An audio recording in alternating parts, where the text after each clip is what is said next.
গাড়ি কাল বিক্রি করবো তো লোক পাচ্ছি না। আমি ভাঙড়ি সাইকেল কদিন চালাবো বলো ভাই, তোমার গাড়ি খান বুঝবা? হ্যাঁ বিক্রি করবো। তো দাম বলো। 1 লাখ। 1 লাখ না 60,000। 60,000 হবে না, তোমার ওলাই আমার ওলাই একদম 80,000। ঠিক আছে তাই হলো। ঠিক আছে তাহলে টাকার ব্যাগ নিয়ে আসছি। হ্যালো কমটাও নাই তো? আরে তুমি আমাকে পাগল আসতে পেরেছো নাকি? 3-4 হাজার বেশি হয়তো কম হবে না। আচ্ছা ঠিক আছে। ধরো ঠিক চাবি। আছে, আমার একটা লোক আসবে দিয়ে দিবা। হ্যালো ঠিক আছে দিয়ে দেব। এ ভাই এদিকে আসো। রে গাড়ি খালি নাকি?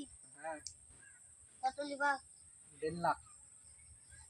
1.5 লাখ না 1 লাখে ফাইনাল করো। না 1 লাখ আমি দিতে পারবো না, 1,30,000 হবে। ঠিক আছে তাই লাও, লাও টাকার কথা। ভাই তাহলে গাড়িখানাকে তুলে দাও। তাহলে গাইস তোমরা বুঝতেই পারছো, হচ্ছে কোনো চাকরি নাই, কোনো ব্যবসাতে লাভ নাই, একমাত্র লাভ আছে শুধু দালালিতে।